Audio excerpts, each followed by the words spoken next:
জাঙ্গুক স্তব্ধ হয়ে দাঁড়িয়ে আছে। সামনের দৃশ্যটা কিছুটা এরকম। সুগা হাঁটু গেড়ে বসে আছে আর ওর হাতে একটা লাল গোলাপ। বোঝা যাচ্ছে এটা একটা প্রপোজাল পর্ব চলছে। কিন্তু ওর সামনে দাঁড়িয়ে থাকা মেয়েটা তে নয়, জিমিন, যে হাত দিয়ে নিজের মুখ চেপে ধরে দাঁড়িয়ে আছে। হয়তো জিমিনও কোনোভাবে আশ্চর্য হয়েছে এভাবে সুগাকে হাঁটু গেড়ে বসে থাকতে দেখে। জাঙ্গুক ভেবে চলেছে, তাহলে কি সুগা ছেলেটা ভালো নয়? ওকে তাহলে কোনোভাবে তেয়ং আর জিমিন দুজনকেই জ্বালা জড়াচ্ছে। কিন্তু ওর এই ভাবনাগুলো বেশি দূর এগোয়নি।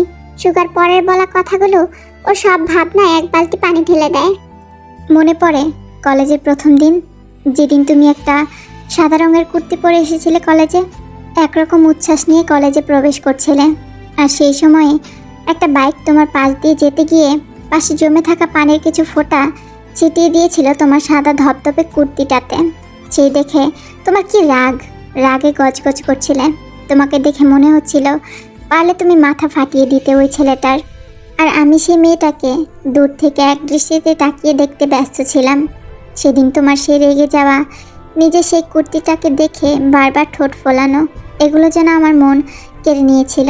তারপর থেকে তোমাকে ফলো করতে শুরু করি, আর তুমিও পিছু করতে তের। অদ্ভুতভাবে ব্যাপারটা একই দিন থেকে শুরু হয়, অথচ তুমি তের সাথে বন্ধুত্ব করে নিলেও আমি তোমার সাথে কথা বলার সুযোগটুকু পেতাম না। কিন্তু আমিও হাল ছেড়ে দেইনি। আমিও একই পদ্ধতি অবলম্বন করলাম যেটা তুমি তের সাথে বন্ধুত্ব করার জন্য করেছিলে। তোমার সাথে বন্ধুত্ব করার জন্য জোকের মতো চিপকে থাকলাম। একদিন তুমি বিরক্ত হয়ে আমার সাথে বন্ধুত্ব তো করে নিলে, কিন্তু আমার সাথে কথা বলতে না, কীরকম এড়িয়ে চলতে।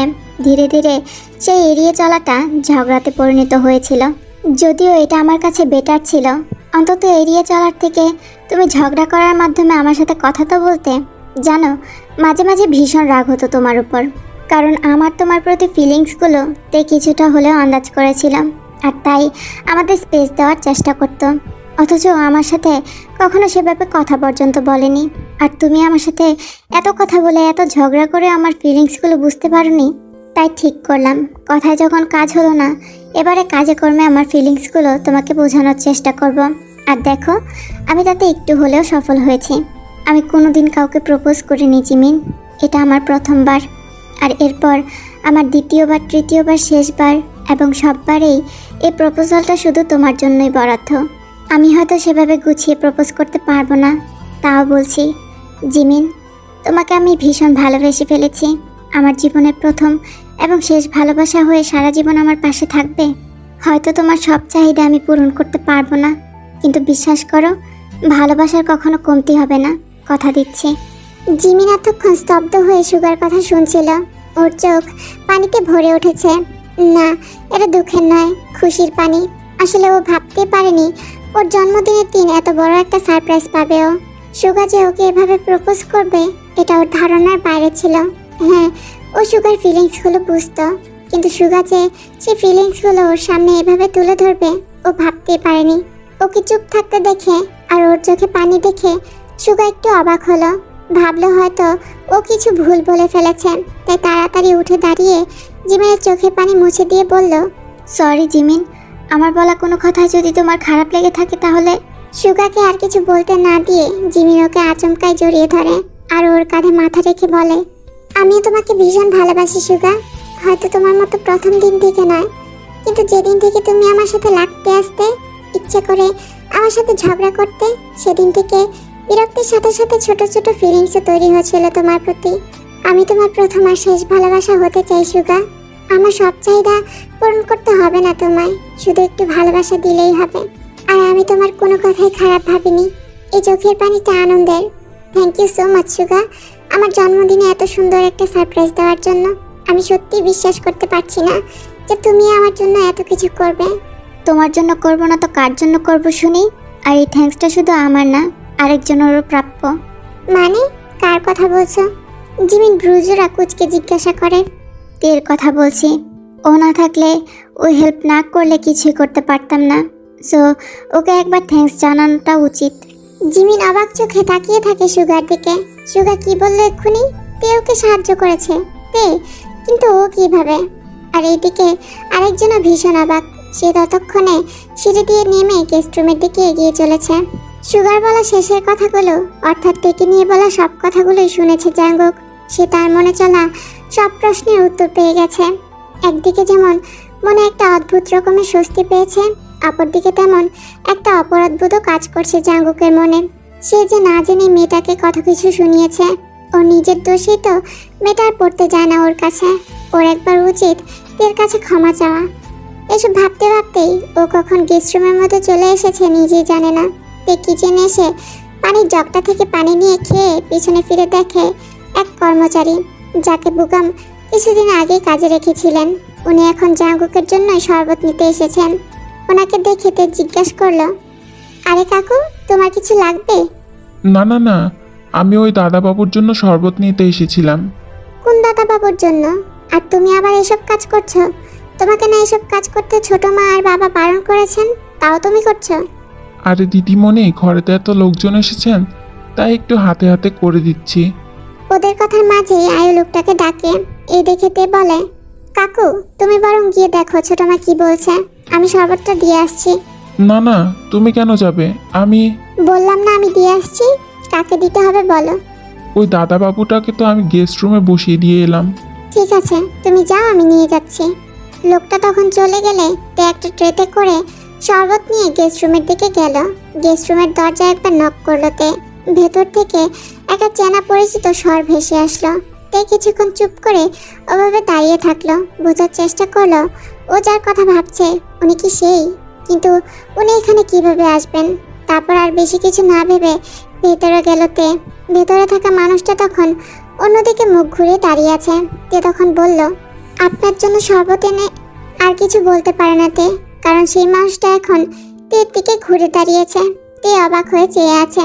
ও তাহলে ঠিকই আন্দাজ করেছিল, কিন্তু উনি এখানে কিভাবে এলেন?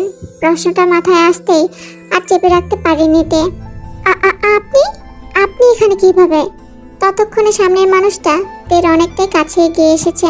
তে তো অবাক, সারা কিছুটা ভয় পেয়ে এক পা পেছনে পিছিয়ে আবার জিজ্ঞাসা করে, আপনি বললেন না তো আপনি এখানে কিভাবে? সামনের মানুষটা আবার তের স্বরে বলে উঠল, কেন? আমি এখানে এসেছি বলে কি তোমার কোনো অসুবিধা হচ্ছে? আমি কখন তা বললাম? আপনি আমাকে ভুল বুঝছেন।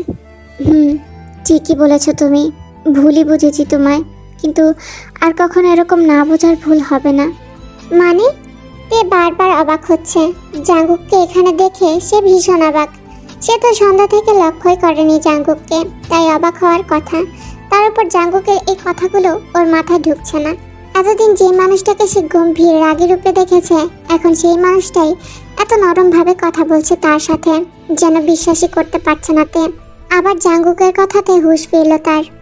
প্রত্যেক কথা এত মানে মানে কেন করো বলো তো? সব কথার মানে কি বুঝিয়ে বলতে হবে? তের মনে হয় এবারও পাগল হয়ে যাবে। কিসব বলছেন জাঙ্গুক স্যার? ওর মাথায় তো সত্যিই কিছু ঢুকছে না। তাই এই মুহূর্তে এই রুমে আর ওর থাকতে ইচ্ছা করছে না। তাই ও এখন এখান থেকে তাড়াতাড়ি যাওয়ার জন্য বলল, স্যার আপনার জন্য শরবতটা এনেছিলাম, এটা নিন। কথাটা বলে হাতে ধরে থাকা ট্রেটা জাঙ্গুকের দিকে এগিয়ে দেয় তে। জাঙ্গুক একবার ট্রেটার দিকে তাকিয়ে আবার তের দিকে তাকিয়ে বলে, আমার এটা চাই না, আমার অন্য কিছু চাই। জাঙ্গুকের কথায় তে চমকে জাঙ্গুকের দিকে তাকায়। কি চাই জাঙ্গুক স্যার? তাই কাঁপতে কাঁপতে বলে, কি চাই আপনার? তে কেমন ভয় পেতে দেখে জাঙ্গুকের ভীষণ হাসি পায়। নিজের হাসিকে দমিয়ে রেখে জাঙ্গুক বলে, তোমার ফাইনাল এক্সাম অবধি তোমাকে আমার কাছে পড়তে যেতে হবে। জাঙ্গুকের কথা শুনে তে বলে ওঠে, সেটা সম্ভব নয়। কথাটা বলে বেরিয়ে আসতে গেলে জাঙ্গুক তের বাহুর উপর হাত দিয়ে ওকে আটকানোর চেষ্টা করে, কিন্তু আচমকা এরকম টানে তের হাতে থাকা ট্রে থেকে শরবতটা ছিটকে জাঙ্গুকের গায়ে পড়ে, আর শার্টের কিছুটা অংশ ভিজে যায়। তা দেখে তে ভয় পেয়ে যায়, ভাবে এই বুঝি আবার কথা শোনাবে জাঙ্গুক স্যার। তাই তাড়াতাড়ি ট্রেটা টেবিলে রেখে নিজের ওড়না দিয়ে জাঙ্গুকের শার্টের ভেজা অংশটা মুছতে শুরু করে। আর মুছতে মুছতে বারবার বলতে থাকে, আই এম সরি, আমি একদম বুঝতে পারিনি, আমি ইচ্ছে করে করিনি, বিশ্বাস করুন, I am sorry sir, please. কিন্তু তারপরও দাগ না ওঠায় তে জাঙ্গুককে টেনে ওয়াশরুমে নিয়ে যায়, আর তারপর ওয়াশরুমে পানি আর টিস্যু পেপার দিয়ে মুছতে থাকে। আর এদিকে জাঙ্গুক তো তের দিকে অপলক দৃষ্টিতে তাকিয়ে আছে। তেও ভয়ের চোটে ভুলেই গেছে ও কি করছে। জাঙ্গুক তের এমন ব্যস্ততা দেখে বেশ খুশি হয়। তে ওভাবেই জাঙ্গুকের শার্টে টিস্যু ঘষতে ঘষতে আবার বলে, স্যার আপনি শার্টটা খুলে আমায় দিন, আমি ধুয়ে পরিষ্কার করে আপনাকে দিয়ে দেবো। তে যে কি বলছে ও নিজেরও হুঁশ নেই। জাঙ্গুক হঠাৎ করে তের দুটো হাত শক্ত করে ধরে নেয় আর বলে, তোমাকে শার্টটা দিয়ে দিলে আমি কি পরবো? আমাকে খালি গায়েই থাকতে হবে। এবার তের হুঁশ ফিরল, চোখ বড় বড় করে একবার জাঙ্গুকের দিকে তাকায়। ও তখন উত্তেজনায় কি বলেছে কি করেছে সবকিছু ভেবে লজ্জায় মাথা নত করে। নিজের হাতটা জাঙ্গুকের হাত থেকে ছাড়াতে ছাড়াতে বলে, স্যার ছাড়ুন, আমি নিচে যাব, মা অপেক্ষা করছে। কথাটা বলতেই জাঙ্গুকের হাতটা ছেড়ে দেয়। তে তাড়াতাড়ি ওয়াশরুম থেকে বেরিয়ে আসে। জাঙ্গুকও পেছনে পেছনে আসে। তে তে থমকে দাঁড়িয়ে পড়ে দরজার কাছে। এই প্রথমবার জাঙ্গুক তেকে তেয়ংয়ের বদলে তে বলে ডেকেছে। তে পেছনে ফিরে জাঙ্গুকের দিকে তাকায়।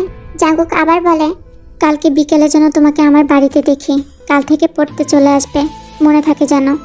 তে যেন কি ভেবে মাথা নাড়িয়ে হ্যাঁ বলে আর ওখান থেকে বেরিয়ে আসে। আর জাঙ্গুকের মুখে ফুটে ওঠে এক চিলতে হাসি।